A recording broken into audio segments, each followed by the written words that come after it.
Well, I had another question and I forgot to add it in my last video.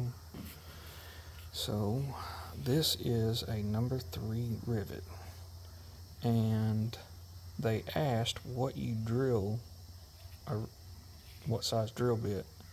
So, a number 3 uses a number 40 drill bit.